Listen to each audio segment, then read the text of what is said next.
پہلی مرتبہ میں نے ایک دیہات سے آ کر دیکھا کہ کتابوں کی بڑی دکانیں کیا ہوتی ہیں، فیروسز کیا چیز ہے، یونائٹڈ پبلشرز کیا چیز ہے. مجھے پہلی بار یہ معلوم ہوا کہ علماء کس کس قسم کے ہوتے ہیں. میں نے اس سے پہلے مسجد یا مدرسے سے متعلق علماء دیکھے. لاہور میں آ کے مجھے اندازہ ہوا کہ نہیں، بغیر داڑھی کے بھی علماء ہوتے ہیں. ڈاکٹر سید عبداللہ کی قسم کے بھی علماء ہوتے ہیں.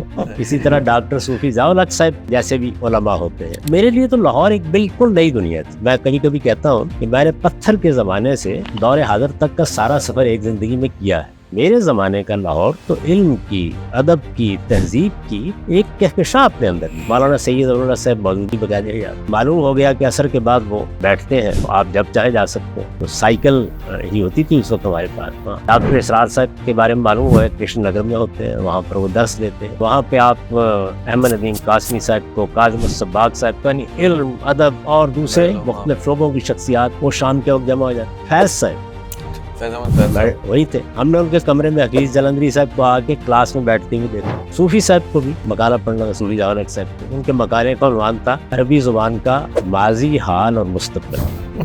تو وہ مقالہ پڑھنے کے لیے کھڑے ہوئے، اعلان کو اتاری. انہوں نے کہا حضرات مقالہ سے میں بعد میں پڑھوں گا، یہاں کیونکہ عام لوگوں میں موجودہ خلاصہ پہلے سنا دیتا ہوں. پاکستان میں عربی زبان کا ماضی تاریخ تھا، حال تاریخ تر ہے، مستقبل انشاءاللہ تاریخ ترین ہوگا.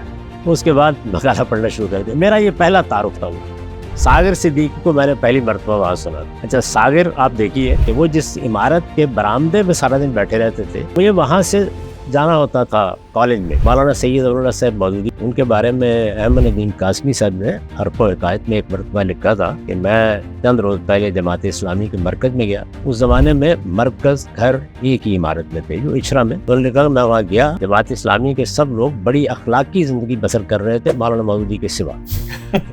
تو اس سے ان کی مراد یہی تھی.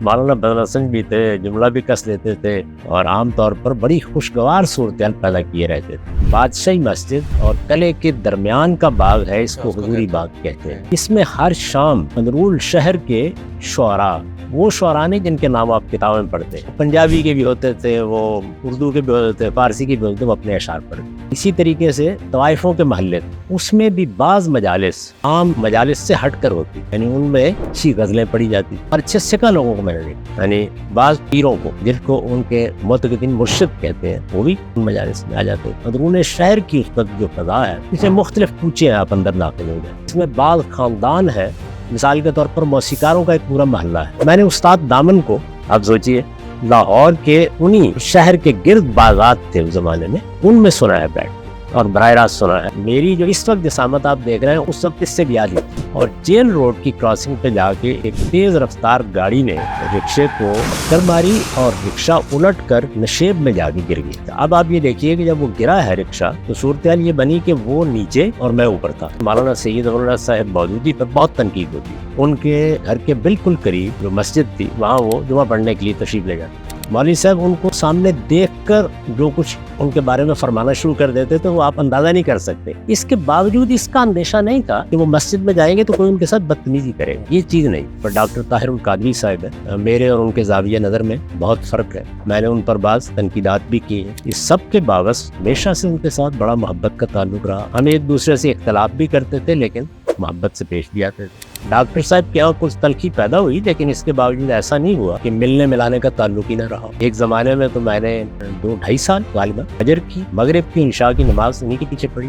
اشفاق صاحب ہمارے ہمسائے میں رہتے ہیں. اچھا، بارہا اشفاق احمد صاحب ہمارے ادارے میں انہوں نے پورا دن گزارا ہے. بعد اشفاق صاحب کو مجھ سے بڑا اختلاف رہتا تھا کہ تم کیا تصوف کے ناقد ہو کے رہ گئے ہو. اور آپ دیکھیے کہ یہ اختلافات ہیں، یہ سب چیزیں ہیں. ان کا جنازہ پڑھانے کی درخواست اسی پہ گیت سے کی گئی. یہ جو اب دنیا ہے جس میں لوگ کسی سے ملنے سے گریزاں ہوتے ہیں، تعلق ظاہر کرنے سے، یہ میں نے کم سے کم اس وقت کے لاہور میں نہیں دیکھی. یہ امت مسلمہ کی محرومی کہیے کہ عظمت رفتہ کی بازیافت میں تو ہم سرگرداں رہتے ہیں، لیکن وہ لوگ جو کم سے کم ان کو حوصلے کے ساتھ جینے کا کوئی کرینہ یا رستہ دکھا سکے، پوری زندگیاں ان کے اوپر تنقید، ان کے اوپر تنقید، ان کو مغرب کا ایجنٹ اور ان کی قدر افزائی، تو ایک طرف ان کو ملکوں میں رہنے پر بھی آمادہ نہیں کر پاتے. شروع میں تو غامدی صاحب نے تنقیدات بھی لکھی، اور مجھے کراچی میں موقع ملا، یہاں ایک بڑا مشہور ایک موقر جریدہ تھا دیوبندی جہادی روایت کا، ضرب مومن، تو اس میں کچھ تنقیدات لکھنے کا بھی. ہم جب آپ کی محبت میں بلی آ گئی آپ کے پاس، یہاں پہ گلاس لے لیتی ہے، تو کچھ جہاد کی باتیں سن کے آئی ہے. یہ جہاد کی باتیں سن کے آ گئی ہے. تو خیر اس کے بعد جو ہے وہ یہاں پہ جہادی افکار دنیا کے اوپر تفوق اور برتری اور غلبے کی نفسیات میں نہیں جینے دے سکتا. تو آپ کے وہاں پہ خانقاہ بھی کھل گئی, یہ بھی کوئی ایک صوفی خانقاہ ہے. السلام علیکم محمد صاحب. السلام علیکم حسن بھائی. وعلیکم پہلے السلام. تو سر بہت بہت شکریہ, آپ نے وقت عنایت فرمایا, اور آج کی اس نشست میں حسن بھائی کی موجودگی سے ہمیں یہ فائدہ ہو گیا کہ پہلی مرتبہ دیکھنے والے آپ دونوں کو مہمان کی حیثیت سے ایک ساتھ دیکھیں گے, اور استاد اور شاگرد ایک ہی پروگرام میں موجود ہیں. گوکہ میں نے حسن بھائی سے گزارش کی ہے کہ آج وہ مہمان کم اور میزبان ہونے کا جو ہے وہ زیادہ اظہار کریں تاکہ میرے لیے کچھ گفتگو کرنے میں آسانی رہے. ہم صاحب آپ سے تو ہم لاہور کے قصے اور آپ کے جو واقعات ہیں اور جو خوشگوار یادیں ہیں وہ سننا چاہتے ہیں, لیکن اس سے قبل ایک سوال میرا جو ذرا ذاتی نوعیت کا سا ہے اور ایک چیلنج سا ہے جس کا سامنا مجھے بھی ہے. آپ جانتے ہیں کہ ہمارے اسکول آف دا اسکول میں 3000 سے زیادہ طلباء طالبات تعلیم بھی حاصل کر رہے ہیں, ہنر بھی سیکھ رہے ہیں. تو الحمدللہ ہم ایک کوشش کر رہے ہیں لوگوں کے لیے, ان کے بچوں کے لیے. تعلیم اور ہنر کے حوالے سے تو ہم کافی وہاں پر سرگرم رہتے ہیں, لیکن جو چیلنج مجھے اب وہاں پہ بہت زیادہ نظر آتا ہے وہ بچوں کی آنکھوں میں ایک مایوسی نظر آتی ہے, اور اس کی وجوہات ظاہر ہے ہمارے لا اینڈ آرڈر کی سچویشن بھی ہے. پھر جہاں پر ہمارے اسکول ہے وہاں پر 12 سے 16 گھنٹے لائٹ نہیں ہوتی, تو ہم نے تو اسکول میں جنریٹرز لگائے ہوئے ہیں, اب سولر بھی لگا لیا ہے کہ ان بچوں کو وہاں پر اے سی کی فیسلٹی بھی ملے, پروجیکٹر بھی ملے, اچھی تعلیم بھی ملے. لیکن جب وہ اپنے گھروں میں جاتے ہیں تو ان کے لیے بہت مایوس کن صورتحال ہے. پھر اس مایوسی میں اضافہ سوشل میڈیا پر ہونے والے ڈسکورس کی وجہ سے ہوتا ہے, جو سیاسی عدم استحکام ہے ہمارے ہاں. اور آپ جانتے ہیں کہ خاص طرح کی سیاسی وابستگی میں شدت آ چکی ہے اب جو پولرائزیشن سوسائٹی میں ہوئی ہے. تو آپ اس مسئلے کو کیسے دیکھتے ہیں, اور مجھے کیا آپ تلقین کریں گے, اور براہ راست جو ہمارے اسکول میں بچے ہیں, اساتذہ ہیں, بلکہ پورے پاکستان میں ہی اب یہ صورتحال ہم کہیں نہ کہیں فیس کر رہے ہیں, تو اس مایوسی کا سامنا کیسے کریں, اس سے کیسے نجات حاصل کریں ہم؟ 3 چیزیں ہمیشہ ملحوظ رکھنی چاہیے. جب کسی قوم پر یا کسی جماعت پر تہذیبی بحران کسی کیفیت طاری ہو جاتی ہے, جیسے کہ اس وقت مسلمانوں پر ہے, مسلمانوں کی مختلف اقوام پر ہے, اور کہا جا سکتا ہے کہ انہوں نے جو ریاستیں بنا رکھی ہیں ان میں سے بھی ہر ریاست سیاسی استحکام کے اعتبار سے ایک خاص معیار مطلوب پر نہیں پہنچ گئی. کوئی ذرا بہتر ہے, کوئی کمتر ہے, کسی کے ہاں صورتحال ماضی کے زیادہ قریب ہے اور کسی کے ہاں صورتحال مستقبل کے زیادہ قریب ہے. اس طرح کے معاملات جہاں بھی پیدا ہو جائے وہاں پہلی بنیادی چیز یہ ہوتی ہے کہ ہم داعیات پیدا کرنے والی تقریریں نہ کریں. داعیات پیدا کرنے والی تقریریں وہی ہوتی ہیں جو موٹیویشنل اسپیکر کرتے ہیں, یا ہمارے پاس واعظین مذکرین کرتے ہیں, مذہبی پس منظر میں کی جائے یا دنیوی پس منظر میں. اس طرح کے تہذیبی بحران کے زمانے میں ان کا معاملہ بالکل ایسا ہی ہو جاتا ہے کہ کسی آدمی کو آپ نے پریشان دیکھا تو آپ نے کہا کہ چلیے 2-4 جام سے ہی اس میں کچھ دیر کے لیے تو تسکین مل جائے گی. وہ جیسے ہی نشہ ٹوٹتا ہے تو حقیقت اس سے زیادہ برے طریقے سے سامنے آ جاتی ہے. بالکل. تو میں اس لیے عرض کر رہا ہوں کہ پہلی چیز یہ ہے کہ ہم لوگوں کو حقیقت پسند بنائیں. میرے خیال میں یہ عمل چھوٹے بچوں کی تعلیم میں سے شروع ہو جانا چاہیے. ہم کیا ہیں, ہمارا معاشرہ کیا ہے, ہماری تاریخ کیا ہے, ہم اس وقت تاریخ کے کس مقام پر کھڑے ہیں, ہمارا معاشرہ کیا منازل طے کر چکا ہے, کن چیزوں میں ابھی دوراہے پر کھڑا ہے, کون سے فیصلے ہم کو کرنے ہیں جن کے اثرات مستقبل میں ہوں گے, کون سے فیصلے ہم کر چکے ہیں جن کے برے اثرات ہم کو بھگتنے ہیں یا بھگت رہے ہیں. یہ میرے نزدیک حقیقت پسندانہ تجزیہ ہوگا. اگر ہم ابتدائی سے تصویریں اور خوبصورت تصویریں بنانے کا طریقہ ترک کر دیں, تصویر میں جو اپنی خوبصورتی ہے وہ تو رہے گی, اگر ہے ان کو یہ بتائیں کہ ہم کہاں کھڑے. ہم سے میری مراد ہم کی ہر تعبیر ہے, یعنی ہم کی وہ تعبیر جو میں مسلمان کی حیثیت سے اپنے ساتھ وابستہ کرتا ہوں, ہم کی ایک تعبیر وہ ہے جو میں اپنی قومی پس منظر سے بر صغیر کا ایک باشندہ ہونے کے اعتبار سے, اور پھر جو ایک نئی ریاست بن گئی ہے اس کے حوالے سے اس کے مسائل اس طرح کی چیزیں. پہلی چیز میرے نزدیک یہ ہے, اگر ہم یہ طریقہ اختیار کر لیں تو ہم بڑے پیمانے پر لوگوں کی مایوسی کو دور کرنے کا باعث بنے گی. کیونکہ مایوسی میں اس طرح کی تقاریر جو تھوڑی دیر کے لیے جذبہ, شوق اور امید کی روشنی پیدا کر دے، وہ زیادہ بڑی یاس کا باعث بن جاتی ہے جیسے ہی آنکھیں کھلتی ہیں۔ حقیقت کے ساتھ مناسبت پیدا ہونا شروع ہو جائے، میرا تجربہ یہ ہے کہ اس کے بعد مایوسی آتی نہیں، یعنی کہ ایک وقت ایسا آ جاتا ہے، یہ نہیں کہ پہلے ہی مرحلے پہ ختم ہو جاتی ہے، کیونکہ آپ اس کو فوراً متعلق کرتے ہیں۔ دوسری چیز یہ ہے کہ زیادہ تر ہماری دلچسپی کا موضوع ہمارے جیسے ملکوں میں وہ سیاسی اتار چڑھاؤ سے ہوتا ہے۔ یہ آپ نے دیکھا ہوگا کہ دنیا کے ترقی یافتہ ملکوں میں لوگ اتنی خبریں اور اس طرح کے سیاسی تجزیے نہیں سنتے، اتنے چینلز بھی نہیں ہوتے، ان کی زیادہ دلچسپی انٹرٹینمنٹ سے ہوتی ہے، اگر ہو بھی تو اس طرح کی چیزوں سے آپ ان کو متاثر بھی نہیں کر سکتے اور ان کی ساری توجہات کا ارتکاز بھی نہیں کر سکتے۔ ہمارے ہاں تو پچھلے دنوں کسی شخص نے بڑا صحیح تجزیہ کیا تھا کہ ایک ڈرامے اور ایک ٹاک شو دونوں کے کم و بیش سامعین برابر برابر بعض اوقات پہنچ جاتے ہیں، ٹاک شو کے زیادہ ہوتے ہیں، خاص صورتحال میں برابر برابر پہنچ جاتے ہیں یا کوئی بڑھ جاتا ہے۔ دنیا میں ایسا نہیں ہوتا۔ تو اس کا مطلب کیا؟ اس کا مطلب یہ ہے کہ سیاسی لحاظ سے ہم ایک ٹرمائل کی کیفیت میں ہیں۔ اس کا بھی میرے خیال کے مطابق ایجوکیشن کے نقطہ نظر سے تجزیہ کرنا چاہیے۔ ایک ہے سیاسی وابستگیوں کے لحاظ سے تجزیہ، امیدوں کے لحاظ سے تجزیہ، وہ ہمارے سب دانشور کر رہے ہوتے ہیں، اس پہ کالم لکھے جا رہے ہوتے ہیں۔ اچھا، پھر یہاں تو سب بندی ہو چکی ہے، یہ فلاں جماعت کے ہیں، یہ فلاں کے ہیں، ان کے خیال کے مطابق یہ ہونا چاہیے، ان کے خیال کے مطابق یہ ہونا چاہیے۔ اس سے قطع نظر کر کے سیاست ہے کیا، اور سیاست میں تبدیلیاں کیسے آتی ہیں، کسی سماج میں تبدیلی لانے کا کیا طریقہ ہے۔ ہمارے ہاں آخر پچھلے 200-300 سال سے ہم مغرب میں آنے والی تبدیلیوں کے ساتھ اپنے آپ کو ہم آہنگ کرنے کی کوشش کر رہے ہیں، کبھی رد عمل میں مبتلا ہو کے، کبھی رد میں مبتلا ہو کر، کبھی قبولیت کے لیے دل کھول کر، اور کبھی اس سے مختلف بعض مقدمات قائم کر کے۔ اس کا بھی بہت حقیقت پر تجزیہ ہونا چاہیے، یعنی یہ بتانا چاہیے سیاست ہوتی کیا ہے۔ ہمارے ہاں لوگوں کا سیاست کے معاملے میں بھی کم و بیش یا سماج کے معاملے میں زاویہ نظر وہی ہوتا ہے جو مذہبی ہے۔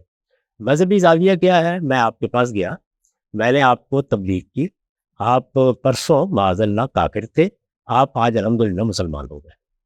یعنی مذہبی تجزیے میں شخص کیا ہے، شخص کی نفسیات کیا ہے، اس کی تاریخ کیا ہے، اس کا سماجی وجود کیا چیز ہے، یہ زیادہ اہمیت نہیں رکھتا۔ کسی بھی آپ تبلیغی مزاج کے آدمی سے بات کر کے دیکھ لیں، اس کے ہاں یہ اصل میں ایسے ہی ہے جیسے آپ اپنے کمرے میں داخل ہوئے، آپ نے سوئچ آف کر دیا، آپ نے آن کر دیا، روشنی ہو گئی، تاریکی چھا گئی، یہ صورت ہے۔ لیکن انسان کا جو سماجی وجود ہے یہ ایسے نہیں ہوتا، اس میں آنے والے تغیرات بھی ایسے نہیں ہوتے، یہ نظریے کو تبدیل کرنے کا عمل نہیں ہوتا، یہ اصل میں سماجی تقاضوں کو سمجھ کر کسی سوسائٹی کے تمام عناصر کو اس سے ہم آہنگ ہونے کا عمل ہوتا ہے۔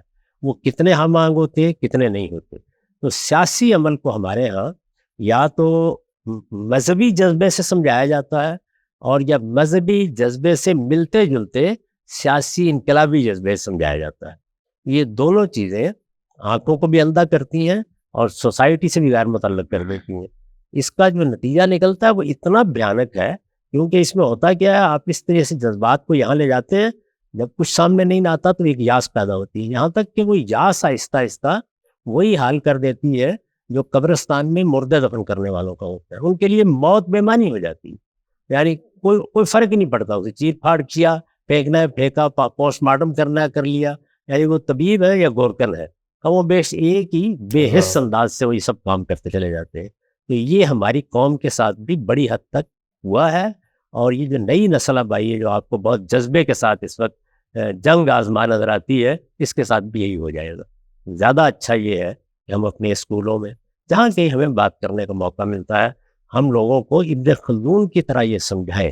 ہمارے یہاں وہ ایک بڑا مفکر ہے، یہ ضروری نہیں کہ اس کی ہر بات درست ہو، لیکن اس نے سماج کو، سیاسی عوامل کو، سوسائٹی کے اندر آنے والے تغیرات کو سائنٹیفک انداز سے دیکھنے کی بنیاد ڈالی۔ تو ہمیں بھی یہ کرنا چاہیے کہ ہم معاشرہ کیا ہوتا ہے، وہ کیسے بدلتا ہے، اس کے عوامل کیا ہیں، اس میں سیاسی عوامل کیسے ایک دوسرے کے ساتھ نبرد آزما ہوتے ہیں، کیا یہ جذریات ہے جو فکر سے آگے بڑھ کر سماج اور معاشرے کا حصہ بن جاتی ہے، یہ کوئی اور عمل ہے، تو اس کو بھی بڑے علمی انداز سے سمجھانے کی ضرورت ہوتی ہے۔ اور تیسری اور آخری بات جو میں اس میں عرض کروں گا وہ یہ ہے کہ جن چیزوں کو آپ سکھا رہے ہیں، ظاہر ہے کہ بچے ہیں، تعلیم پا رہے ہیں، کل کو وہ ذرا بڑے ہو جائیں گے.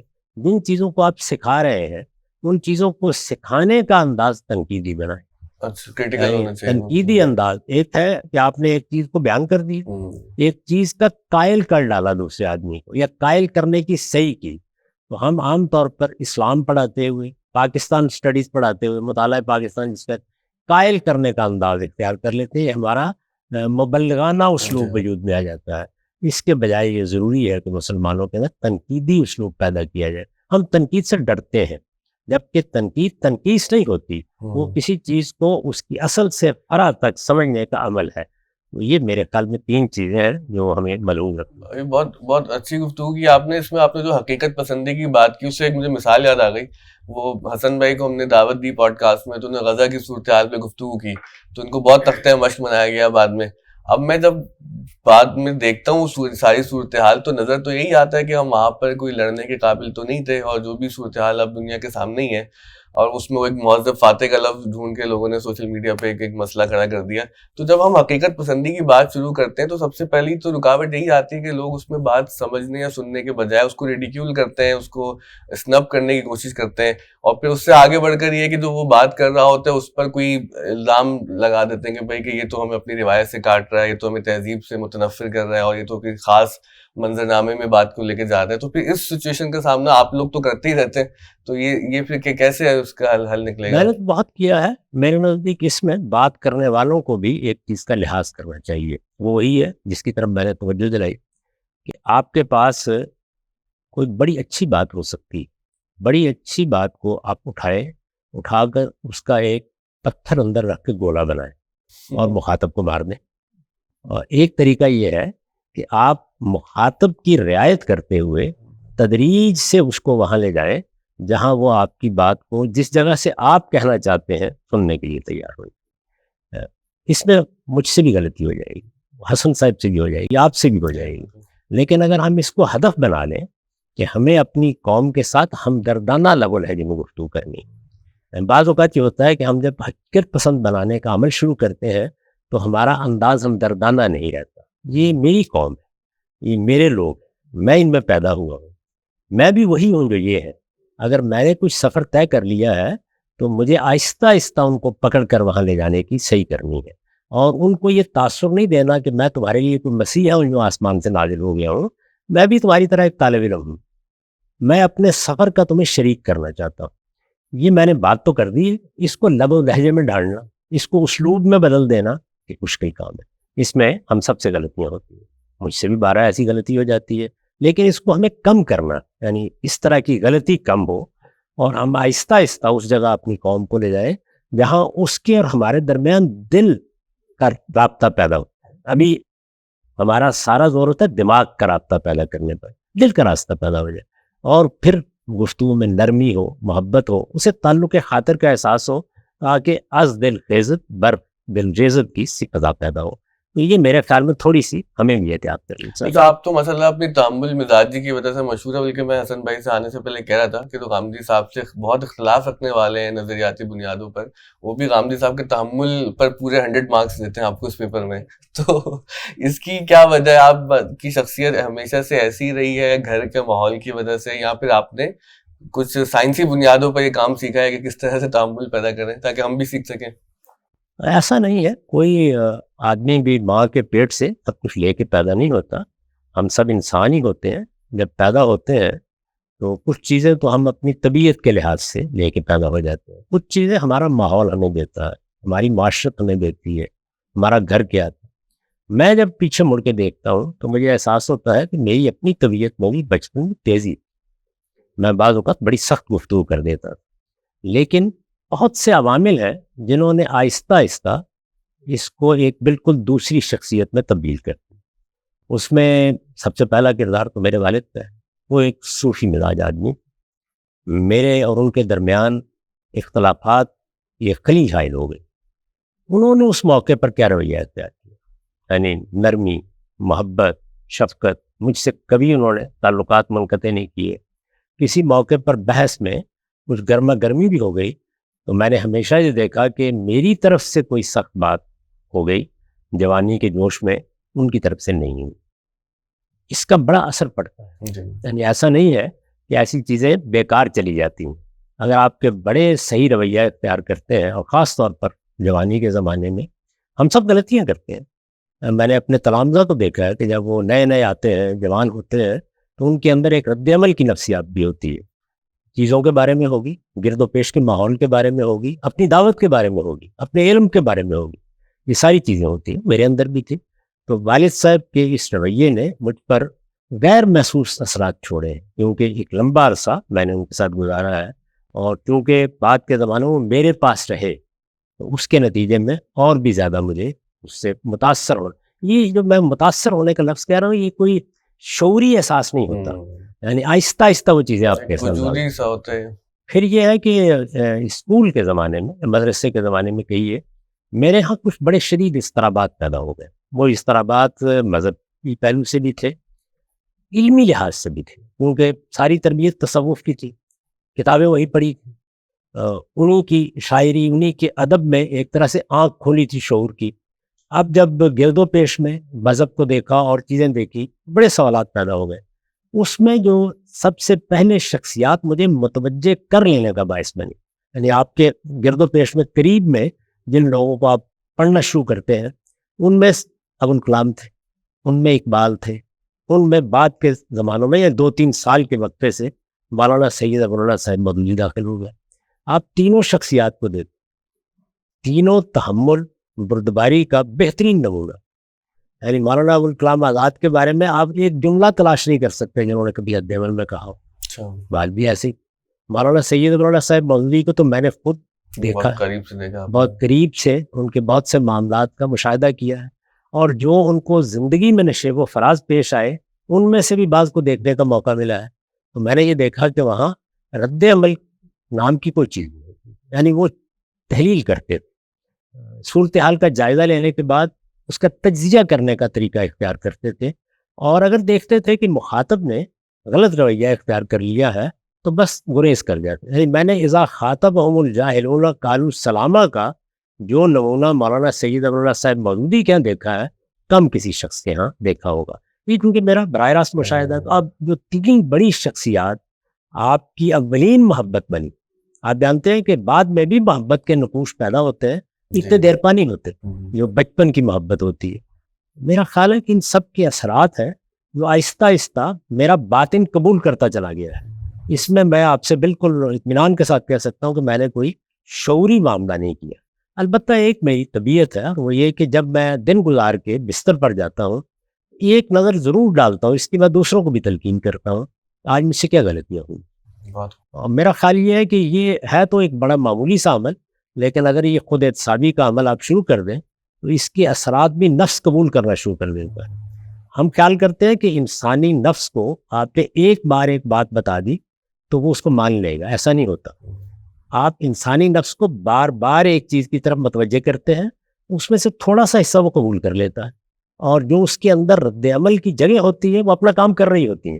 تو یہ آہستہ آہستہ عمل شروع ہوتا ہے. چنانچہ اگر آپ میری گفتگو پرانی کہیں مل جائے، آپ کو سنیں، میری پرانی تحریریں پڑھیں، تو آپ کو زمین آسمان کا فرق نظر آئے گا. تو اس کا مطلب یہ ہے کہ یہ سب کچھ بھی تدریجاً ہوا ہے. یہ ایسا نہیں ہے کہ ایک دن آسمان کی وحی آئی اور پیغمبر نے کلام شروع کر دیا. اچھا، یہ سوال میں حسن بھائی کے سامنے بھی رکھنا چاہوں گا، کیونکہ آؤٹ آف سلیبس سوال میرے ذہن میں آ گیا کہ غامدی صاحب نے تو اپنا ایک فکری سفر بتایا، بلکہ شخصیت میں کس طرح سے تبدیلی آئی. آپ جب غامدی صاحب سے متعلق ہوئے، جب آپ سوچتے ہیں کہ اس سے پہلے آپ کیسے تھے اور پھر ان کے ساتھ آپ کا سفر گزرا، تو اس میں آپ میں کیا تبدیلیاں رونما ہوئی؟ تو ہم سب جیسے کہ بات فرمائی ہے، آپ جب بھی کسی بڑے آدمی کے ساتھ رہتے ہیں، اس کی صحبت میں وقت گزارتے ہیں، تو کچھ غیر محسوس اثرات بھی ہوتے ہیں. اصل چیز تو یہ ہوئی ہے کہ کرٹیکلی چیزوں کا جائزہ لیا جائے، وہ چاہے خود اپنے علمی افکار ہوں، وہ چاہے آپ کے عملی رویے ہوں، وہ چاہے آپ کی پریکٹسز ہوں، لوگوں کے ساتھ بیہیویئر کے مسائل ہوں. ہر وقت انسان اس بات پر آمادہ رہے کہ اس نے اپنے آپ کو ایوالو کرنا ہے. اور مجھے لوگ عام طور پہ کہتے ہیں کہ بھئی غامدی صاحب کا ظاہری بات ہے پورا منہاج انہوں نے ڈیولپ کیا، اس کی بھی ایک تاریخ ہے اور ہزاروں صفحات پہ محیط لٹریچر ہے، اس نے ایک اثر ڈالا ہے دنیا کی تاریخ کے اوپر، خود مذہب کی تفہیم کے نئے دریچے واقعی ہیں. لیکن جو چیز سب سے زیادہ متاثر کن لگتی ہے، اور میں چاہتا ہوں کہ میں ان طلبہ سے اس احساس کو شیئر کروں جو غامدی صاحب کے علم سے بہت متاثر ہوتے ہیں، ان کی حاضر جوابی سے بڑے متاثر ہوتے ہیں، ان کی ذہانت سے بڑے متاثر ہوتے ہیں، وہ فلسفہ، تاریخ، تصوف، کسی بھی پہلو سے آپ کچھ سوال کریں غامدی صاحب جواب دیتے ہیں. لیکن جو سیکھنے کی ایک چیز ہے اور جس میں ہمیں بھی مزید کوشش کرنی چاہیے وہ رویے اور انسانی شخصیت کے معاملات ہیں. اور اصل میں یہ ایسی چیز ہے کہ اگر یہ ٹھیک نہ ہو تو آپ کے پاس صحیح علم ہونے کے باوجود کچھ عرصے بعد آپ وہی مسائل پیدا کر دیں گے جو مسائل سوسائٹی میں آلریڈی موجود ہیں، جن کے خلاف آپ نے علم بغاوت ایک طرح سے بلند کیا ہوا ہے. تو ہر وقت اپنے افکار اور نظریات کو کریٹیکلی ریویو کرنے کا عمل، غامدی صاحب کے آپ تو آج تشریف لائے ہیں، ہمیں اللہ تعالیٰ نے موقع دیا ہے پچھلے 10-15 سال ان کی صحبت میں گزارنے کا، شاید ہی کوئی لمحہ ہوتا ہے جس میں ہم ان پر تنقید نہ کر رہے ہوں. یہ حقیقت ہے. اور میں کبھی کبھی سوچتا ہوں، ہم تو نوجوان ہیں، اگر ہمارے ساتھ وہ معاملہ ہو جو ہم غامدی صاحب کے ساتھ کرتے ہیں تو شاید ہم تو لٹھیا اٹھا کے اپنے شاگردوں کو گھر سے جوتے مار کے باہر بھگا دیں. لیکن یہ غامدی صاحب کی سینے کی وسعت ہے، ان کے ظرف اور ان کی شخصیت کی گہرائی ہے. یہ منہ میں تعریف نہیں کر رہا، ڈیولپ کی ہے، ظاہری بات ہے. خود ہم ان کے شاگردوں سے پرانے جب قصے سنتے ہیں تو ظاہری بات ہے ہر استاد بھی استاد بننے کے مراحل سے گزرتا ہے. دیکھنے والوں کے لیے ضروری ہے کیونکہ اکثر حسن بھائی پر لوگ اعتراض کر رہے ہوتے ہیں کہ آپ اختلاف نہیں کرتے غامدی صاحب سے. تو یہ کبھی آپ غامدی صاحب سے پوچھیں کہ ہم لوگوں کا جو آپس کا وقت ہوتا ہے، وہ ظاہری بات ہے میں نے خدمت اپنے سر لی ہوئی ہے، وہ یہ کہ جو ایک بڑے مفکر کا علم ہے میں نے اس کو دنیا تک پہنچانا ہے. میرا اپنا جو علمی فکری سفر ہے وہ ظاہری بات ہے اسکرین پہ تو نہیں ہوتا، وہ نج کی مجالس میں ہوتا ہے. اور اس میں غامدی صاحب بھی اس چیز کی گواہی دیں گے کہ ہم نے کبھی کوئی بات ان کی محض ان کے کہنے پر قبول نہیں کی، یا یہ شخصیت کے تاثر میں قبول نہیں کی کہ 90% باتیں سمجھ میں آ گئی ہیں تو یہ بات بھی ٹھیک ہوگی. بس اوقات مہینوں بحثیں ہوتی ہیں، اور ان بحثوں کے اندر کبھی کبھی، یہ میں آپ کو اپنے شرمندگی کا احساس منتقل کرنا چاہتا ہوں، کبھی کبھی ہم لوگ اس چیز کا بھی خیال نہیں رکھتے کہ ہم ایک استاد سے گفتگو کر رہے ہیں، کیونکہ استاد کا مرتبہ، مقام، اس کی توقیر، حشمت، عزت یہ بھی ایک درجہ رکھتی ہے. ہم لوگ کیونکہ اتنے زیادہ کرٹیکل ہو چکے ہیں کہ بعض معاملات میں جہاں پر کچھ چیزوں کو سن کر کچھ عرصہ پروسیس کر کے عمل کر کے سمجھ میں آتی ہیں، ہمارے یہاں وہ چیز بھی نہیں ہوتی. اتنی آزادی کا ماحول ہے. اور غامدی صاحب بھی جس چیز کو سب سے زیادہ، میں روز غامدی صاحب کو پک کرنے جاتا ہوں، ہمارا گھر بالکل پاس ہے، ہم لوگ ریکارڈنگ کرتے ہیں. تو غامدی صاحب جب گاڑی میں تشریف رکھتے ہیں تو پہلا سوال یہ ہوتا ہے کہ بھائی کوئی نئی تنقید آپ کے سامنے آئی ہے، کوئی نیا اعتراض آپ کے سامنے آیا ہے، کوئی نیا علمی فکری پہلو، کیا اخبار ہیں بھئی آج کے، یعنی کیا لوگ ہمارے اوپر تنقیدات کر رہے ہیں. تو آپ جب تک اپنے آپ کو اس کے لیے آمادہ نہیں کریں گے، مجھے لگتا ہے آپ کا علم بھی فوسلائز ہو جائے گا. اور یہ جو غامدی صاحب کا اس زمانے میں آپ کو قدر نظر آتی ہے اور ان کے علم کی ایک رسوخ نظر آتا ہے، اس کا بنیادی سر رشتہ بھی یہی ہے کہ وہ اپنے آپ کو انہوں نے فوسلائز نہیں ہونے دیا. اور انسان کا معاملہ یہ ہے کہ جو افکار و نظریات ایک دفعہ آپ کے دماغ میں بیٹھ جائیں تو اس کے ارد گرد انا کا ایک کواڑ بن جاتا ہے. تو جو تنقید آپ پر ہوتی ہے وہ اصل میں آپ فکر پہ تنقید نہیں سمجھ رہے ہوتے، آپ اپنی عظمت علمی کے خلاف لوگوں کا رد عمل سمجھ رہے ہوتے ہیں. تو بڑے سے بڑی تنقید کو آپ سننا گوارا نہیں کرتے. تو ہم نے یہ دیکھا ہے اور اسی کی تعلیم غامدی صاحب دیتے ہیں. اور یہ ایک بڑی، جس کو آپ کہتے ہیں دلخراش بات ہے کہ خود غامدی صاحب کے سننے والوں میں، چاہنے والوں میں، چونکہ جو کانٹینٹ انہوں نے دیا ہے وہ اتنا محکم ہے، اس کو سن کے آدمی میں غیر معمولی اعتماد پیدا ہو جاتا ہے، چاہے وہ شاگرد ہوں، چاہے وہ متاثرین ہوں فیس بک پہ. تو وہ اس کانٹینٹ کے اعتماد کو منتقل کرنا چاہتے ہیں، لیکن کبھی کبھی ان کو اس چیز کا احساس نہیں ہوتا کہ ہم سب بھی انسان ہیں. بڑی اہم بات. اور ہم نے جس استاد سے چیزیں سیکھی وہ بھی انسان ہے. اچھا، اس میں ایک اور چیز جو میں نے دیکھا ہے کارکنوں کی سطح پہ، شاگردوں کی سطح پہ ہوتی ہے، وہ یہ کہ ہمارے لیے تو عزت اور انا کا مسئلہ بن جاتی ہے ہماری استاد کی رائے، کیونکہ وہ ہمارا استاد ہے نا. یعنی ہم ہر تجدید اور احیاء کا کام کرنے والا طبقہ ہو یا آدمی ہو، وہ کچھ عرصے بعد انہی امراض کا شکار ہو جاتا ہے جس کے خلاف وہ اٹھا ہوتا ہے. تو غامدی صاحب کے بارے میں جب لوگ بات کرتے ہیں، تنقید کرتے ہیں، اور ظاہری بات ہم دیکھتے ہیں تنقید صرف فکر تک نہیں رہتی، وہ ذات بھی پہ بھی چلی جاتی ہے، محرکات پہ بھی چلی جاتی ہے. تو اس کا غیر محسوس نتیجہ نکلتا ہے ان کے مدافعین کے سامنے کہ ان کو لگتا ہے کہ اب ہم نے اس شخص کا ہر حد تک دفاع کرنا ہے. اس دفاع میں نہ ان کا استدلال سامنے ہوتا ہے، نہ سامنے والوں کی تنقید سامنے ہوتی ہے.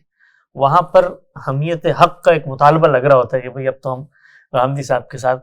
تو میں نے دیکھا ہے غامدی صاحب کی مجلس میں، ان کی زندگی میں، ان لوگوں کو، ہر آدمی اپنا ایک دائرہ بناتا ہے نا جس میں اس کے رفقا کا حیثیت اور درجہ اور اہمیت متعین ہوتی ہے. تو ان لوگوں کی سب سے زیادہ اہمیت ہے جو غامدی صاحب کے افکار کو کریٹیکلی ایویلیویٹ کرتے ہیں، سنجیدہ کرٹیسزم کرتے ہیں اور علمی انداز میں چیزوں کو سمجھنے کی کوشش کرتے ہیں. ان کے پیش نظر کسی فکر کا فروغ نہیں ہے، کسی فرقے کی کوئی جڑیں مضبوط کرنا، کوئی عصبیت پیدا کرنا، کوئی دنیا کو قائل کر لینا کہ بھئی غامدی صاحب کے افکار کو تو اب فلاں فلاں لوگ قبول کر رہے ہیں. اور یہ سچی بات ہے، کبھی کبھی ہمیں یہ بتانا پڑتا ہے کہ غامدی صاحب یہ دیکھیں جی یہ چینل پہ اتنے ویوز آ گئے، تو کیا ہوتے ہیں بھئی، یہ ویوز کیا ہوتے ہیں، یہ سبسکرائبر کیا ہوتے ہیں. یہ میں آنیسٹلی بتا رہا ہوں آپ کو، یہ اس میں کوئی لگی لوگ سنتے ہوئے لوگ کہیں گے اس بات کو، یار یہ کیسے ہو سکتا ہے. لیکن یہ حقیقت حال ہے کہ نہ کبھی غامدی صاحب کے ہم نے یہ عرض دیکھی کہ بھئی آپ یہ ویڈیو بنائیں میری، میں اس بات کو پہنچانا چاہتا ہوں. یہ میں حلفاً کہہ سکتا ہوں. میں نے غامدی صاحب کے ساتھ کم و بیش ابھی پچھلے 14-15 سال کی رفاقت میں ہزاروں گھنٹے کی ریکارڈنگز کی اور سوالات پوچھے اور ان کے علم کو سامنے لانے کی ایک شعوری کوشش کی. لیکن ان کے ہاں وہ معاملہ ایک طالب علم کے اپنی تلاش حق کی جستجو کا سفر ہے. وہ یہ ہے کہ میں نے اپنے آپ کو بدلنا ہے، اور اس بدلنے کا علم اگر کوئی پوچھنا چاہتا ہے تو میں اس کو شیئر کر دوں گا. تو ہمارے ہاں آپ نے شروع میں بھی ایک سوال کیا تھا، میں اس پہ 2 جملے کہتا ہوں کہ جو پاکستان میں اس وقت بہت بڑا مسئلہ ہے وہ لیڈرشپ کا کرائسس ہے. دیکھیں کسی بھی دنیا کے خطے میں چلے جائیں آپ، وہاں پر عام آدمی یا مذہبی لوگوں کی رہبری قبول کرتا ہے یا سیاسی لوگوں کی. ہمارے ہاں جو مذہب کے لیڈرشپ ہے انہوں نے علمی اختلافات جو کہ ہمیشہ تھے، ہمیشہ سے رہیں گے، ان کی بنیاد پہ قوم کو تقسیم کر دیا. مذہبی لیڈر کا کام ہوتا ہے، مذہب ایک وحدت کی علامت ہے، اسلام ہم سب مسلمان ہیں. آپ یہ دیکھیں کہ اس ملک کے اندر اگر مذہبی لیڈر یہ فیصلہ کر لیں کہ ہم نے اسلام کی بنیادی چیزوں پہ قوم کو یکجا کرنا ہے، تو آپ کو جو منافرت نظر آتی ہے، جو مایوسی نظر آتی ہے، اس کا خاتمہ ہونا شروع ہو جائے گا. اور دوسری چیز ہے ہماری سیاسی قیادت. یعنی ہر کوئی قوم کی اصلاح چاہتا ہے، اس کا ایک لاہ عمل ہے، اس کا ایک دستور ہے. لیکن اگر وہ یہ تسلیم کر کے قوم کو بتائے کہ جس طرح میں تمہارا محسن و خیرخواہ ہوں، میرا مخالف بھی تمہارا محسن و خیرخواہ ہے، ہم لوگوں کے زاویہ نظر میں کام کرنے کے طریقہ کار میں فرق ہے. یہ امریکہ میں تو ہوتا ہے، امریکہ میں ہوتا ہے، پاکستان میں نہیں ہوتا. آپ دیکھیں ڈیبیٹس ہوتی ہیں، پالیسیز پہ بات چیت ہوتی ہے. تو مذہبی لوگوں نے، اور یہ اس وقت مذہبی لوگوں کا اس کا احساس ہو رہا ہے، اس لیے کہ جب پولرائزیشن ہوتی ہے تو اس کا ٹرکل ڈاؤن ایفیکٹ ہوتا ہے. دیوبندیت صرف دیوبندیت نہیں رہتی، پھر دیوبندیت کے اندر بھی مدنی تھانوی بنتے ہیں، حیاتی مواتی بنتے ہیں، اور سپہ صحابہ اور جمعیت کے لوگ بنتے ہیں. اور پھر اس کے بعد ایک ایک شہر میں مدارس کی اپنی گروہ بندی ہونے، مدارس کے اندر گروہ بندی ہونی شروع ہو جاتی ہے. تو مذہبی قیادت کو اس بارے میں سوچنا چاہیے کہ یہ قوم جس میں اکثریت مسلمانوں کی ہے، ہم نے ملیشیا میں اس چیز کا مشاہدہ کیا ہے کہ وہاں کی مذہبی قیادت نے لوگوں کو یکجا کیا ہے، نہ کہ لوگوں کو الگ کیا ہے، تفریق کیا. یہ بہت خوبصورت گفتگو کی آپ نے، بلکہ مجھے آپ کی وہ گفتگو سے ایک مصرع یاد آ رہا ہے کہ میں سخن فہم ہوں، غالب کا طرفدار نہیں. تو مطلب آپ پر کبھی ایسی کیفیت ماضی میں رہی کہ اپنے استاد کے لیے ایک حمیت کا جذبہ پیدا ہو گیا دفاع کے لیے، اور ایک فیصلہ کر لیا کہ نہیں اب تو دفاع کرنا ہی ہے؟ اب تو ظاہر ہے کہ آپ کی شخصیت ایسی نہیں ہے. جب تک کوئی چیز میرا فکر نہ بن جائے، میں نہ اس کے بارے میں گفتگو کر سکتا ہوں، نہ قلم اٹھا سکتا ہوں. مجھے یہ امتحان اوائل میں پیش آ گیا، اور وہ یہ تھا کہ آپ کے شاید علم میں ہوگا، ہمارے ہاں وفاقی شرعی عدالت بنائی گئی. اس وقت تو یہ عرصے سے بنی ہوئی ہے اور لگتا ہے کہ اب لوگ اسے فراموش بھی کر چکے ہیں.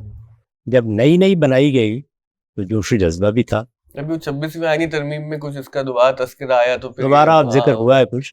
لیکن جب یہ نئی بنائی گئی تھی اس وقت اس کے سامنے بدکاری کی یا زنا کی سزا کا معاملہ پیش ہوا. اس میں عدالت نے فیصلہ دیا، اور وہ فیصلہ دیتے وقت اپنے فیصلے میں استاد امام کی تدبر قرآن کے اقتباسات نقل کر دی. یہ فیصلہ جب پاکستان ٹائمز میں شائع ہوا، اس میں وہ انگریزی تراجم بھی شائع ہو گئے. اس کے ایک رد عمل کی فضا پیدا ہوئی. اس وقت میرے جلیل القدر استاد بقید حیات، لیکن آپ کے شاید علم میں ہوگا کہ آخری زمانے میں ان کے لکھنے میں مشکل پیدا ہو گئی. یعنی انگوٹھے میں کچھ تکلیف تھی جس کی وجہ سے اس طرح قلم نہیں پکڑ سکتے تھے. زیادہ تر ان کا طریقہ پھر املا کا ہو گیا تھا اس زمانے میں. مجھے یہ محسوس ہوا کہ یہ میری اب ذمہ داری ہے. مجھے فقہ سے، قانونی معاملات سے کوئی دلچسپی نہیں سرے سے. اور اس معاملے میں نے ان کی رائے بھی پڑھ لی تھی تدبر قرآن میں، سوالات بھی کچھ ذہن میں تھے، لیکن وہ مجھے اس قدر متوجہ نہیں کر سکی کہ میں اس کو موضوع بنا کر اس کے مال کا جائزہ لوں، اس کے پس منظر کو دیکھوں۔ اس وقت میں کچھ دوسری چیزیں پڑھ رہا تھا اور زیادہ دلچسپی میری فلسفے سے، تصوف سے، ادب سے، ان چیزوں کی۔ بہرحال ایک احساس ذمہ داری کے ساتھ کہ وہ تو اب شاید اس کا جواب دینے کی پوزیشن میں نہیں، ملک میں کچھ ہنگامے کی صورت ہے، بڑی کتابیں لکھی گئیں، اجتماعات ہونا شروع ہو گئے، بعض لوگوں نے یہ کہا کہ ہم مقدمہ کریں گے، یہ کریں گے، وہ کریں گے۔ وہ کتاب میں چیز موجود تھی تدبر قرآن کی، اس وقت جو مجلدات شائع ان میں چوتھی جلد میں یہ بحث تھی، تھوڑے سے لوگوں نے پڑھی تھی۔ ہمارے ڈاکٹر اسرار احمد صاحب باقاعدہ آیات تھے، انہوں نے اس پر ایک تقریر کر دی، ایک جمعہ کا خطبہ دے دیا۔ اسی طرح جامعہ نعیمیہ میں علماء نے ایک اجتماع بلایا، اس میں کچھ بڑی سخت تقریریں ہو گئی۔ تو میں نے اس کے بعد پھر ایک سلسلہ مضامین لکھنے کا فیصلہ کیا۔ آپ ایک زاویے سے دیکھیں تو آپ کہہ سکتے ہیں کہ یہ مدافعت میں لکھنے کی ضرورت محسوس ہوئی، اس میں شبہ نہیں کہ محرک وہی ہوا، لیکن میں نے سب کام چھوڑے اور پھر کم و بیش 1.5 برس تک میں نے اس کے پس منظر کی ایک ایک چیز کو پڑھا۔ پھر میں اس نتیجے پر پہنچا کہ اس میں کیا میرے لیے قابل قبول ہے اور کیا قابل قبول نہیں ہے۔ اب بھی آپ میری کتاب برہان میں دیکھیں، وہ بحث پڑھیں، مجھے اصول میں، نتیجے میں استاد امام سے اتفاق ہوا، اور اس اتفاق کو سامنے رکھ کر میں نے اس کی مدافعت بھی کی اور اس پورے سلسلے پر تبصرہ بھی ہے، اور اس میں مولانا احمد سعید کاظمی اور بعض دوسرے بزرگوں کی تنقیدات کا میں نے جواب بھی دیا ہے۔ وہ ایک تفصیلی سلسلہ ہے، شائع موجود ہے، اس میں آپ دیکھ لیجیے بعض جگہوں پر میں نے اس طرح کی عبارتیں لکھی ہیں۔ استاد امام اس روایت کو اس نظر سے دیکھتے ہیں، میرا زاویہ نظر اس میں ذرا مختلف، یعنی وہاں پر بھی میں نے یہ ملحوظ نہیں رکھا کہ ایک بحث میں ہوں تو اس میں مجھے ہر چیز سے اتفاق ظاہر کرنا ہے یا مدافعت کرنی۔ تو میرے ہاں اس کا تو کوئی تصور ہی نہیں ہے کہ میں بے جا مدافعت کروں گا، وہ چیز میری سمجھ میں آنی چاہیے، سمجھ میں آ جائے گی تو پھر وہ میرا فکر ہے، پھر وہ میری رائے ہے، پھر بہرحال وہ میرے لیے میرا مسئلہ ہے۔ تو جب وہ میرے لیے میرا مسئلہ ہے تو دنیا اور آخرت دونوں کے لحاظ سے، لہٰذا پھر میں اگر چاہوں گا تو اس کی مدافعت بھی کروں۔ ہم نے کراچی کے حوالے سے کچھ ماضی کی یادوں لوگوں تک پہنچائی تو لوگوں نے کافی پسند کیا اس کو۔ تو ایک دوست نے کہا کہ لاہور کے حوالے سے بھی کچھ جو ہے چیزیں سامنے آنی چاہیے کہ لاہور کیسا ہوتا تھا، وہاں کا جو ثقافتی منظرنامہ ہے، ادبی منظرنامہ، اگر ہم آپ کی آنکھوں سے دیکھ سکیں تو آپ جب یاد کرتے ہیں پرانے لاہور کو تو کون لوگ آپ کو یاد آتے ہیں، وہاں کی آپ کی کیا خوشگوار یادیں ہیں؟ میں نے اس پر کوئی لکھا بھی ہے، اب آپ نے پوچھا تو میں عرض کرتا ہوں کہ میں یہ نہیں کہتا کہ اب لاہور ویسا نہیں ہے۔ میں کیوں نہیں کہتا؟ اس لیے کہ لاہور سے اب میرے تعلق کی وہ عملی نوعیت نہیں رہی، ذہنی اور جذباتی تعلق کی اپنی سطح ہے، وہ قائم رہتا ہے، لیکن اب یہ نہیں ہے کہ میں بھی ان مجلسوں میں جاتا ہوں، میں بھی اسی طرح سڑکوں پر پھرتا ہوں، میں بھی اسی طریقے سے لوگوں سے ملتا ہوں۔ ایک عرصہ ہو گیا ہے کہ میں ایک دوسری زندگی میں داخل ہو چکا ہوں، اس نوعیت کا اب عملی ربط نہیں رہا۔ تو میں نفی کا تبصرہ نہیں کرتا، لیکن جو میرا وہ زمانہ ہے جس میں ایک طالب علم کے طور پر لاہور میں آیا، پہلی مرتبہ میں نے ایک دیہات سے آ کر دیکھا کہ کتابوں کی بڑی دکانیں کیا ہوتی ہیں، فیروسز کیا چیز ہے، یونائٹڈ پبلشرز کیا چیز ہے۔ مجھے پہلی بار یہ معلوم ہوا کہ علماء کس کس قسم کے ہوتے ہیں۔ میں نے اس سے پہلے مسجد یا مدرسے سے متعلق علماء دیکھے تھے، لاہور میں آ کے مجھے اندازہ ہوا کہ نہیں، بغیر داڑھی کے بھی علماء ہوتے ہیں، ڈاکٹر سید عبداللہ کی قسم کے بھی علماء ہوتے ہیں، اسی طرح ڈاکٹر صوفی ضیاء الحق صاحب جیسے بھی علماء ہوتے ہیں۔ تو یہاں آ کے ظاہر ہے کہ میں 10ویں کا امتحان دینے کے بعد 1967 میں 1967 میں یہاں آیا تھا اور گورنمنٹ کالج میں میں نے آ کے داخلہ لیا۔ تو مجھے تو بالکل یہ محسوس ہوتا ہے کہ میرے زمانے کا لاہور تو علم کی، ادب کی، تہذیب کی ایک کہکشاں اپنے اندر لیے، یعنی اس میں آپ کو فرصت ہی نہیں تھی کہ آپ کسی اور چیز کی طرف نگاہ اٹھا کے دیکھیں۔ میں جا کے گھنٹوں لائبریریوں میں بیٹھتا تھا، اور لائبریری اتنی بڑی لائبریری، یعنی میں اپنے بچپن کو جب یاد کرتا ہوں تو ہمارے یہاں پاک پتن شہر میں ایک میونسپل لائبریری، ایک بڑے مشہور آدمی تھے وہاں کے، بعد میں وہ پیپلز پارٹی کے ٹکٹ پر غالباً MNA بھی منتخب ہوئے، راؤ ہاشم صاحب، ان کے گھر کے بالکل سامنے تھی لائبریری۔ میں نے بڑا وقت اس میں گزارا ہے، اور پہلی مرتبہ اخبار، رسائل یہ اسی میں پڑھنے سیکھے۔ ظاہر ہے کہ ہماری طرح کے لوگ جو ذرا نچلے متوسط طبقے سے تعلق رکھتے ہیں، ان کے پاس اتنے وسائل نہیں ہوتے کہ وہ بچپن ہی میں چیزیں خرید لیں، تو میں ہر روز وہاں جاتا تھا، پڑھتا تھا، لیکن وہ لائبریری کتنی بڑی تھی؟ وہ اتنی بڑی تھی جتنی آپ اس گھر میں بیٹھے ہوئے ہیں. اچھا. وہ بڑی لائبریریاں کیا ہوتی ہیں، ان میں کس طرح مخطوطات موجود ہوتے ہیں، کتابیں. میرے لیے تو لاہور ایک بالکل نئی دنیا تھی. میں کبھی کبھی کہتا ہوں کہ میں نے پتھر کے زمانے سے دور حاضر تک کا سارا سفر ایک زندگی میں کیا ہے. یہاں میں نے دیکھا کہ آہستہ آہستہ مجھے معلوم ہونا شروع ہوا کہ گورنمنٹ کالج کے اندر، گورنمنٹ کالج میں جہاں مرزا منور صاحب، یعنی ایسے لگتا تھا کہ علم و ادب کی ایک درسگاہ کھلی ہوئی. مجھے نہیں معلوم کہ آپ کو مرزا صاحب کو دیکھنے یا ان سے بات کرنے کا موقع ملا ہے یا نہیں ملا. ایک وقت میں وہ نہ صرف یہ کہ گورنمنٹ کالج کے اساتذہ میں بہت ممتاز تھے، بلکہ وہ ہماری لاہور کی مجلسی زندگی کی بھی روح رواں تھے.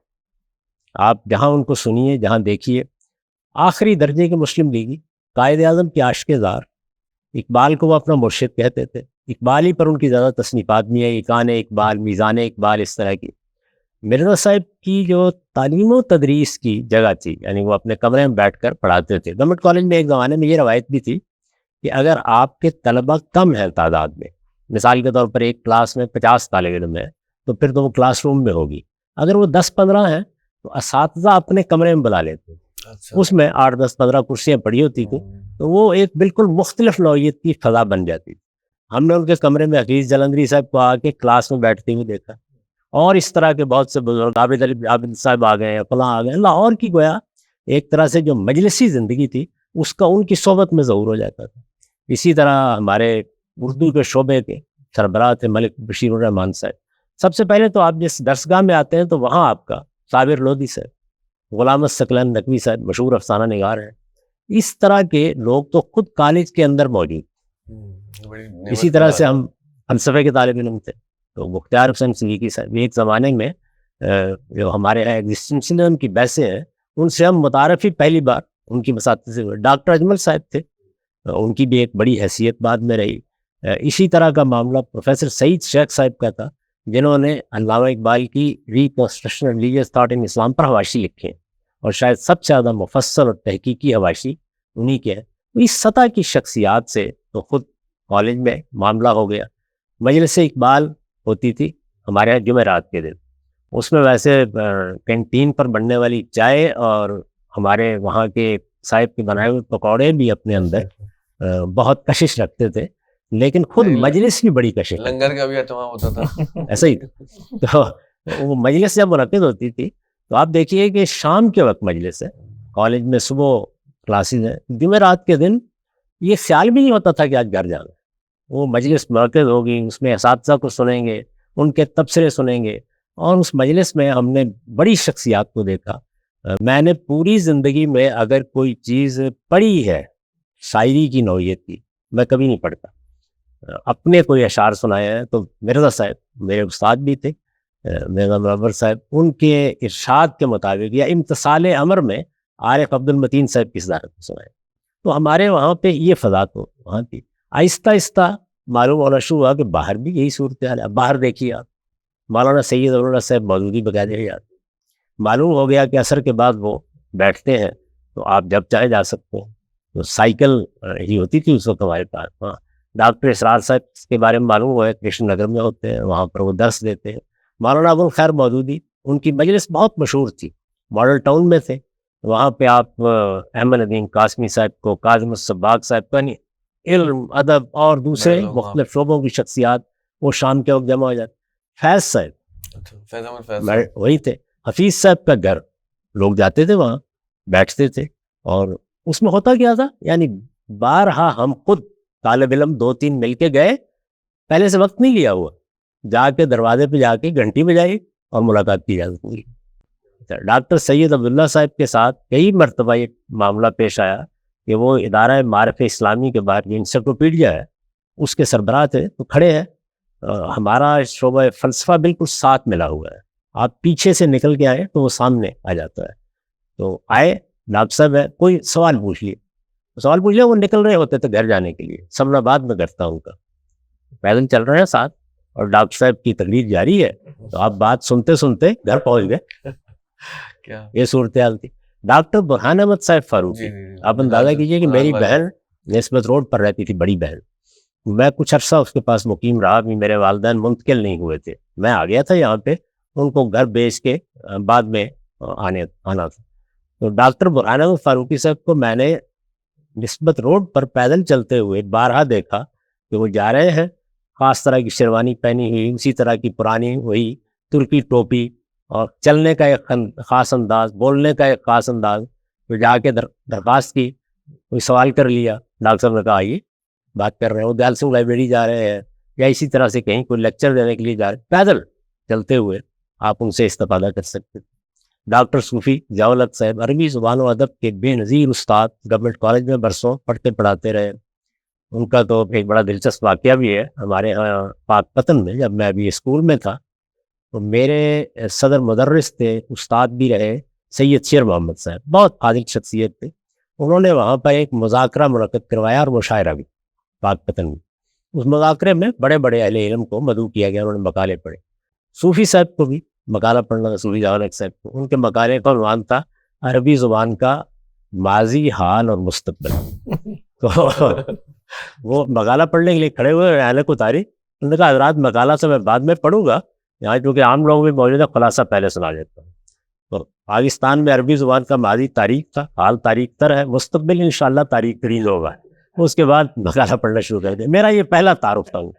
ساغر صدیقی کو میں نے پہلی مرتبہ وہاں سنا تھا. اچھا ساغر آپ دیکھیے کہ وہ جس عمارت کے برآمدے میں سارا دن بیٹھے رہتے تھے، وہ میرے اسپتال کے پچھلی جانب میں، مجھے وہاں سے جانا ہوتا تھا کالج میں.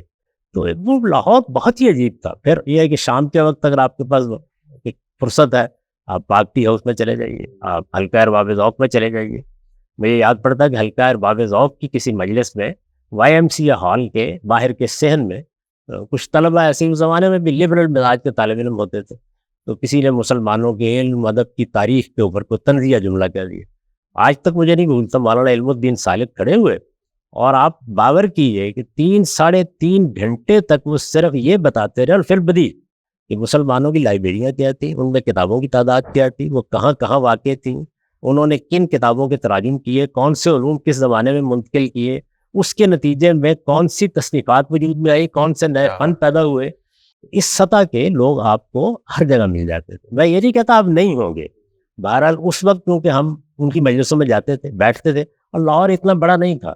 مزنگ کے بعد اصل ختم ہونا شروع ہو جاتا. اب تو لاہور میں یہ سمجھ میں نہیں آتا کہ وہ کہاں کہاں تک پھیل گیا ہے، اسی مجالس کا کیا ہوا.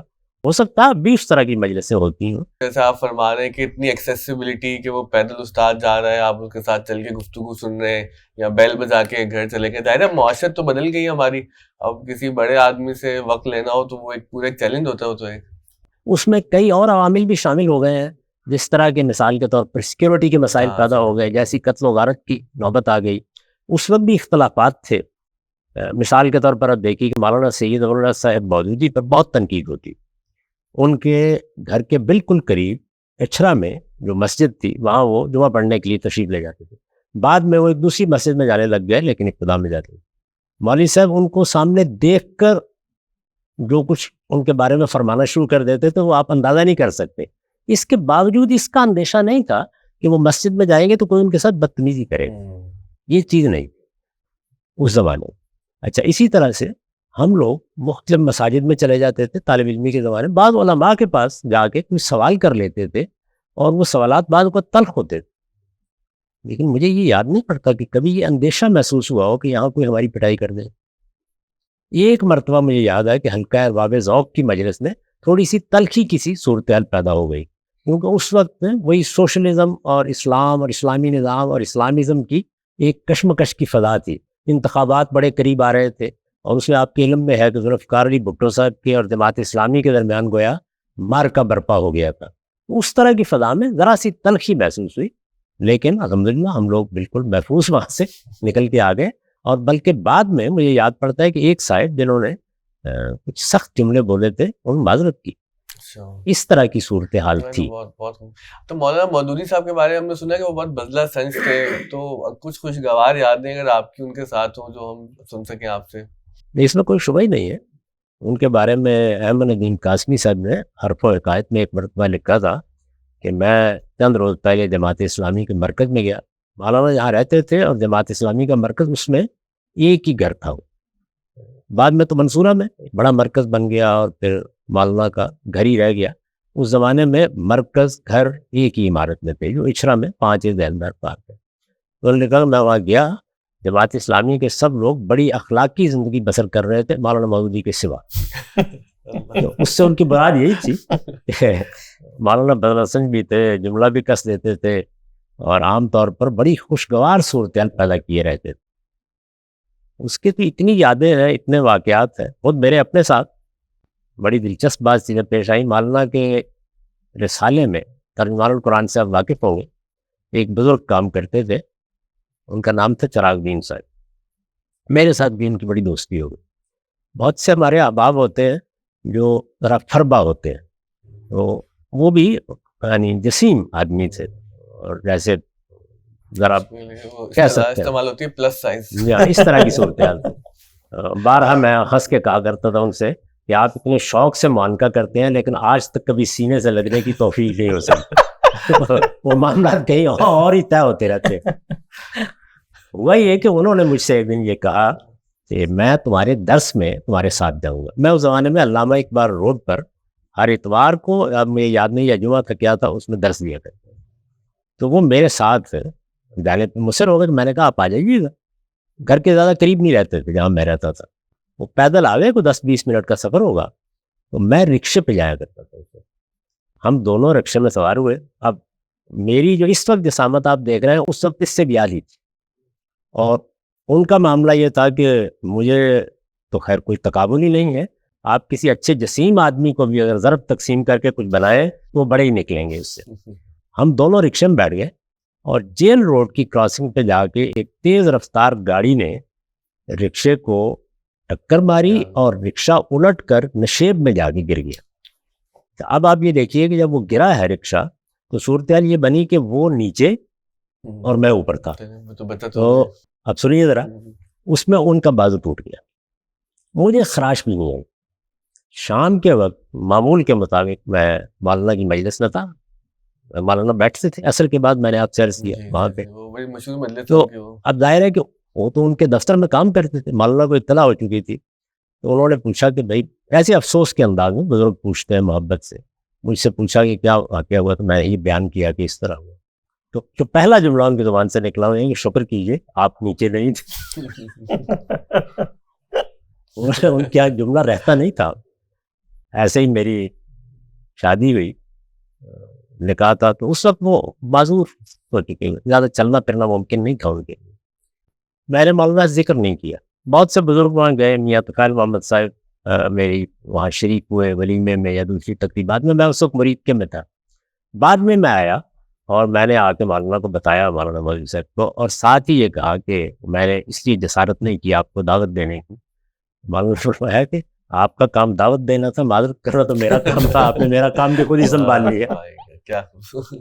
ایسا ہی تھا. ہم ظاہر ہے کہ میری حیثیت تو بالکل طالب علم کی تھی. اساتذہ کی ہم نے آپ سے یادیں سنی جو آپ کے ہم اثر لوگ تھے, جب آپ ان کو اب یاد کرتے ہیں, جیسے ہمیں تو ڈاکٹر اسرار احمد صاحب کا ہی پتہ ہے, اور کون لوگ تھے جو آپ کے ہم اثر تھے, اور پھر بعد میں آپ کے کس طرح کا وقت گزرا ان کے ساتھ؟ سب لوگوں کے ساتھ بڑی عزت محبت احترام کا. آپ یہ دیکھیے کہ مثال کے طور پر ڈاکٹر طاہر القادری صاحب ہے, میرے اور ان کے زاویہ نظر میں بہت فرق ہے. میں نے ان پر بعض تنقیدات بھی کی ہیں. اس سب کے باوجود ہمیشہ سے ان کے ساتھ بڑا محبت کا تعلق رہا, آنا جانا رہا, تقریبات میں شرکت کا معاملہ رہا. ان کا ادارہ, میں ماڈل ٹاؤن میں رہتا رہا ہوں, وہ بھی وہیں تھا, بارہا وہاں جانے کا موقع ملا. بعض چیزوں پر تبادلہ خیالات بھی ہو جاتا تھا. ہم ایک دوسرے سے اختلاف بھی کرتے تھے لیکن محبت سے پیش بھی آتے تھے. ڈاکٹر صاحب کیا کچھ تلخی پیدا ہوئی, لیکن اس کے باوجود ایسا نہیں ہوا کہ ملنے ملانے کا تعلق ہی نہ رہا. میں کئی مرتبہ ان کی خدمت میں حاضر ہوا. ایک زمانے میں تو میں نے 2-2.5 سال غالباً فجر کی, مغرب کی, عشاء کی نماز انہیں کے پیچھے پڑھی. اکثر جانا ہوتا تھا. بلکہ سیر تفریح کے بعض معاملات بھی ایسے پیش آئے جس میں وہ ذرا زیادہ قریب تھے. ہمارے یہاں ماڈل ٹاؤن کا جو پارک ہے اس میں صبح کے وقت سیر کرنے کا بہت لوگوں کا معمول تھا. اس میں ڈاکٹر صاحب بھی اپنے رفقا کے ساتھ سیر کرتے تھے.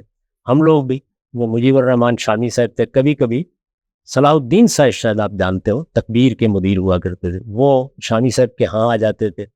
ہم لوگ مل کے وہاں فجر کی نماز پڑھتے تھے. تو اس طرح ناشتے پہ اکٹھے ہو گئے ہیں, بیٹھ گئے ہیں. سبھی لوگوں کے ساتھ یہ تعلقات, روابط. اشفاق صاحب ہمارے ہمسائے میں رہے. جی اچھا. بارہا اشفاق احمد صاحب. اشفاق احمد صاحب ہمارے ادارے میں انہوں نے پورا پورا دن گزارا ہے بعد. بلکہ مجھے یاد آ گیا کہ ایک مرتبہ میں نے ان کو بھی مدعو کر لیا اور پروفیسر مرزا منور صاحب کو مدعو کر لیا. دونوں میں آپس میں بہت دوستی تھی. تو وہاں مرزا منور صاحب کے عشق کا ظہور ہوا قائد اعظم کے ساتھ. وہ آپ اندازہ نہیں کر سکتے, یعنی میں بیان نہیں کر سکتا کہ کس جذبے کے ساتھ وہ اپنی محبت کا اظہار کرتے تھے. تو انہوں نے وہاں واقعہ بیان کیا ہے. اشفاق صاحب بھی موجود تھے. انہوں نے کہا کہ آپ اس سے اندازہ کریں گے قائد اعظم کیا تھے. ایک موقع پر ہم طالب علموں نے کچھ ہنگامہ کیا ہوا تھا, کسی پالیسی سے اختلاف تھا, کوئی اور معاملہ تھا. وہ قائد اعظم کے ہاں حاضر ہونے کا فیصلہ کیا گیا. تو وہ بالکنی پہ تشریف لائے, طلبہ نیچے نعرے وارے لگا رہے ہیں, کچھ ہنگامہ کر رہے ہیں. تشریف لائے ایک لمحے کے لیے کھڑے ہوئے, اور یہ اب پروفیسر صاحب کے الفاظ ہیں, انہوں نے تیر قضا کی طرح اپنی انگلی اٹھائی اور کہا جنٹلمن نو کمپرومائز, اور واپس چلے گئے. ان کی آنکھوں میں آنسو, یعنی ایک بڑی جذباتی کیفیت. ان کے لیے یہ جملہ گویا یوں سمجھ لیجیے کہ آسمان کا کوئی الہام تھا. اس کے بعد بس معاملات ختم ہو گئے. تو ان بزرگوں کی آنکھیں ہم نے دیکھی, ان کی باتیں ہم نے سنی. اشفاق صاحب کو مجھ سے بڑا اختلاف رہتا تھا کہ تم کیا تصوف کے ناقد ہو کے رہ گئے ہو. تو بڑی عمدہ تقریریں کرتے تھے. اور آپ دیکھیے کہ یہ اختلافات ہیں, یہ سب چیزیں ہیں, لیکن ان کا جنازہ پڑھانے کی درخواست اسی بغیر سے کی گئی. اس طرح کا تعلقات ورابط محبت کے رہے. یہ جو اب دنیا ہے جس میں لوگ کسی سے ملنے سے گریزاں ہوتے ہیں, تعلق ظاہر کرنے سے, یہ میں نے کم سے کم اس وقت کے لاہور میں نہیں دیکھی.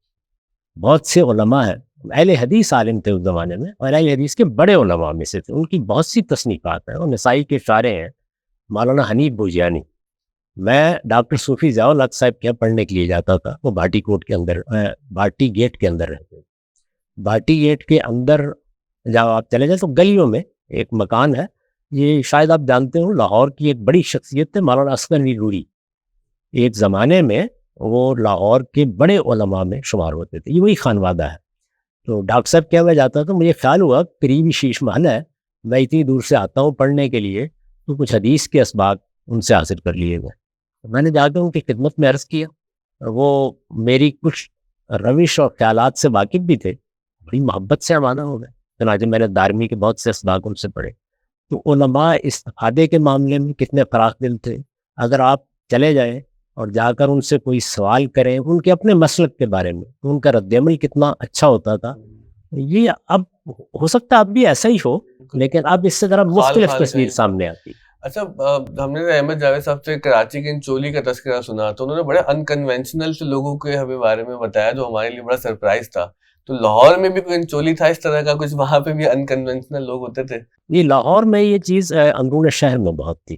اندرون شہر کی مجالس کا اپنا ہی رنگ تھا. حضوری باغ کے سوا کے آپ جو بادشاہی مسجد اور قلعے کے درمیان کا باغ ہے, اس کو حضوری باغ کہتے ہیں. اس میں ہر شام اندرون شہر کے شعراء, وہ شعراء نہیں جن کے نام آپ کتابوں میں پڑھتے ہیں, وہ پنجابی کے بھی ہوتے تھے, وہ اردو کے بھی ہوتے تھے, فارسی کے بھی ہوتے تھے, وہ اپنے اشعار پڑھتے تھے. اور اسی طریقے سے طوائفوں کے محلے تھے. یعنی اب آپ طوائف کا نام سنیں گے, آپ کے علم میں ہوگا, آغا شورت کشمیری کی کتاب ہے, اس بازار میں کے نام سنی کتاب ہے, اس میں بہت سے واقعات ہیں. اس میں بھی بعض مجالس عام مجالس سے ہٹ کر ہوتی, یعنی ان میں اچھی غزلیں پڑھی جاتی تھی, لوگ جاتے تھے وہاں پہ, اور اچھے سکھا لوگوں کو میں نے دیکھا وہاں جاتے تھے. یعنی بعض پیروں کو جن کو ان کے معتقدین مرشد کہتے ہیں, وہ بھی ان مجالس میں آ جاتے تھے. میرا چونکہ بعض دوستانہ تعلق تھا بعض لوگوں سے جو اندرون شہر میں رہتے تھے. اندرون شہر کی اس وقت جو فضا ہے, اس میں مختلف کوچے ہیں, آپ اندر داخل ہو جائیں, اس میں بعض خاندان ہے, مثال کے طور پر موسیقاروں کا ایک پورا محلہ ہے وہاں پر.